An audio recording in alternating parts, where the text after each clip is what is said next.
કરત નહીં કરે છે દુકાન ખોલે એવા આય કરે હા તાર આ બધા માણસો બધા હવા ઉઠે એટલે આમ કરત નહીં જે બેહાડે એમ નહીં કર માગે ભાઈ અમે તમારું કંઈક ચાલે એવું કરજો ખરું એવું કહેવાય છે અમદાવાદ વાડીલાલ હોસ્પિટલના બાજુમાં એક નનોમીનું સાધન વેચવા વાળો નનોમી એને શટર ઊંચું કરીને અગરબત્તી કરતો હતો એવો શું માગતો હોય ના ના એવો શું માગતો એ માગતો હશે ને કોઈક અમારો ધંધો ચાલે એવું કઈ કરજો કાંઈ એમના ધંધા ચાર ચાલે અહીં પોતાનો ધંધો ચલાવવા માંગે હે અર્જુન અહીં મને જે રીતે ભજે છે એવી રીતે હું એને ફળ આપું બાવરિયો મોને તો હું બાવરિયાના રીતે ફળ આલું છું હું આંબો મોને તો આંબા રીતે ફળ આલું હું આંબો મોને તો હું કેરીનું ફળ આલું છું બાવરિયો મોને પેલા પૈડો જેવા જેવા મને ભજે છે એવી એવી રીતે એમને ફળ આપું છું અહીં તો આપણે જે ભજવાના છે અહીં જે આપણે જે માનવાના છે તમે વ માતા તમે વ પિતા તમે બંધુ સખા બધું તમે છો 68 તીર્થ મારા સદગુરુના ચરણે ગંગા જમના ને રેવા સદગુરુનું પૂજન કરીએ એટલે બધાય દેવી દેવતાઓને પૂજન થઈ જાય ડેરે ડેરે ફરવું ના પડે હા અને પેલું ડેરે ડેરે ફરવું પડે ને એટલે સદગુરુ એક એવી મૂર્તિ છે સદગુરુ એક એવી મૂર્તિ છે તમારું બધું કારજ વિઠ્ઠલ મારા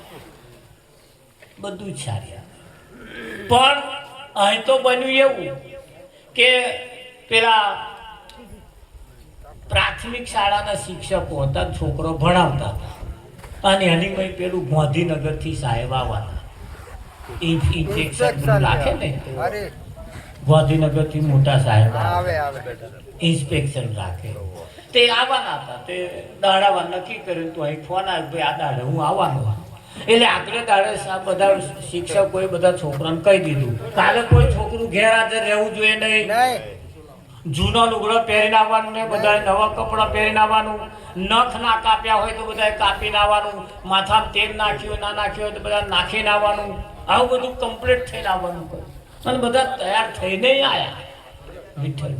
એટલે બધા સાહેબે બધા છોકરાને આવશે સાહેબ એટલે શું પૂછવાના છે એ બધું કહી દીધું હા અને જેમ સાહેબ પૂછે પેલા છોકરાને પૂછે ને ના આવડે એટલે જોડે વાળા છોકરાએ ઊભા થઈને કહી દેવાનું આવું બધું સમજાઈ દીધું હવે સાહેબ 11 વાગે આવવાના હતા તે 2 વાગે આવ્યા મોડા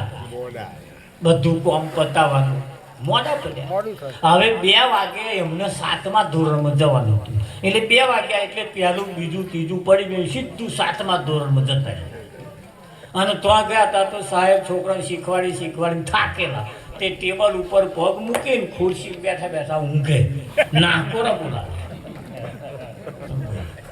સાહેબે તો સાહેબ તમને ઊંઘો છો ઓહો આઈ ગયા પહેલા ધોરમાં જઈને આવ્યા કે કહે નહીં ગયો બસ અહીંયા જ આવ્યા બેહો કે મારે બેહું નહીં કે હારો ટાઈમ બહુ ઓછો છે એ છોકરાને ઊભો કહી છોકરા ઊભો થા છોકરો ઊભો થયો બોલો સાહેબ હા રામાયણની અંદર શિવનું ધનુષ કોને ભાગ્યું હતું સાહેબ છોકરો કે સાહેબ કારું નતો આવ્યો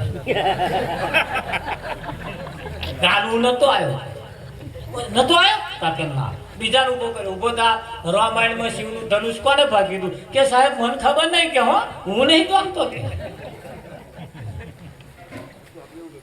ત્રીજા છોકરાને ઊભો કર્યો ઊભો થા રામાયણમાં શિવનું ધનુષ કોને ભાગ્યું હતું એ તો બોલ્યો જ નહીં આ તો મારી ઊભો જ રહ્યો અને ધરું જોવા મળ્યો સાહેબે કહ્યું સાહેબ આ છોકરાને કશી ખબર જ નહીં કે શિવના ધનુષનો કે છે કોણે ભાગ્યું તું કે પેલા પૂછ્યું તા કે કોઈ જવાબ આપતા જ નહીં કે શું છે બધું કે શું છોકરાને શીખવાડવું છે તે સાહેબે કહ્યું સાહેબ શિવનું ધનુષ ભર્યું જ્યારે ભાગ્યું છે હું મારા ખર્ચે રિપેર હું મારા ખર્ચે રિપેર પોતાની તમારા ખર્ચે રિપેર હા સાહેબ હા બોલશો જ નહીં કે હું મારા ખર્ચે રીતે એમ શું ભાઈ કરો ખર્ચો કરવાનો હેડ માસ્ટરને બોલાવો કે મોટા સાહેબને બોલાવે હેડ માસ્ટર સાહેબને કહે આવો સાહેબ અરે સાહેબ કે અહીં તમને અરે અહીં તમને ના કરશું આ છોકરાને પૂછ્યું શિવનું ધનુષ કોણે ભાગી દીધું તાકે હું કાન નતો આવ્યો પેલા પૂછ્યું તા કે હું નહીં જાણતો ત્રીજો બોલ્યો જ નહીં આ સાહેબને પૂછ્યું તા કે હું નહીં જાણતો હું મારા ખર્ચે રિપેર કરાવી દઈશ આ રામાયણમાં શિવનું ધનુષ કોણે ભાગી દીધું આ તો કોઈ જવાબ આપતા નહીં શું શીખવાડો છો તમે હેડ માસ્ટરે 5000 રૂપિયાનું બંડલ કાઢીને ખીચામ કરી દીધું કે લો આ વાત અહર દબાઈ અમારા નેહારમાં શિવનું ધનુષ છે એવું મને જ ખબર નહીં કયું લશ્કર કઈ લડત આ જગતમાં કોઈ ખબર અહીં તો આવું પોલામ પોલ ચાલે કેવું ચાલે છે પોલામ પોલ ચાલે ભાઈ મહિત વાળાને કહેવાનું સારું કરજો મય વાળાને કહેવાનું સારું કરજો જમાડવાનું આવતા કહું આગો રહેજે હા આગો રહેજે શું આ થયેલો અમુક ખબર હે ખરું કે નહીં હા કેલૈયાને તો આપ જ્યારે ભગવાન જમવા માટે પધાર્યા ત્યારે એના પિતાને કહ્યું આગળ એક ભજનમાં કહ્યું બાપુએ સરસ દાખલો આપ્યો મૂળધજ રાજાને કહ્યું કે ભાઈ તારું અંગ વેરીને આપવાનું અને તારી પત્ની તારો છોકરો વેરે અને રડવાનું નહીં અને કાપવાનું હે આપણે થારમાં કહીએ છીએ ને આપણે થારમાં બધા કહે છે કે જમવા આવો મારા વાલા આ સેવો આસુ વારી શું વારી તે એવા સોને સમજે ખબર સેવો આસુ વારી સોને પેલા શીરાને શીરો શેક્યો હોય અહીં ચોખ્ખું સ્પષ્ટ કહ્યું છે આસુ વારી એટલે આંસુ વારવાનો કયો છે પાડવાનો નહીં કયો એટલે કહ્યું કે પડવા નહીં દેવાનો આપણે પડવા નહીં દેવાનો અને કોક જો તમને રડીને ખવડાવે ને તો ખાવાનું નહીં નિયમ છે ના કહ્યું છે સંતોએ જે રડીને ખવડાવે તો ખાવાનું નહીં આ તો આંસુ વારવાનું એટલે આ આગળના ઇતિહાસ એટલે હવા છે રડવાનું નહીં અને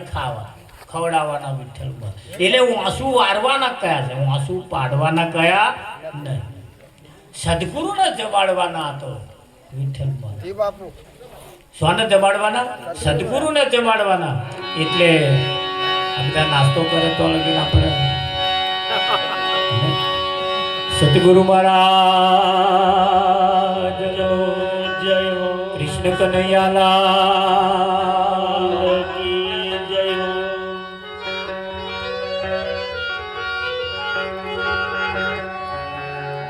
હરે ભક્તિ નો ભેદ ના જોડ્યો લાંબુ ભક્તિ નો ભેદ ના જોડ્યો ભક્તિ નો ભેદ ના જોડ્યો લાંબુ ભક્તિ નો ભેદ ના જોડ્યો રે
મૂળ ભક્તિનો ભેદ જે છે એ સંતો કે છે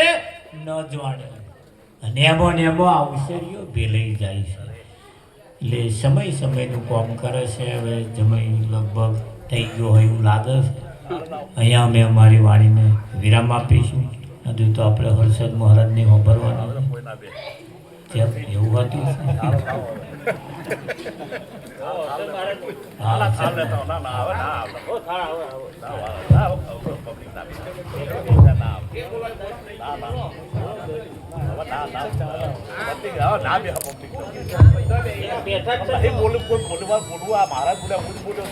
હા સાચું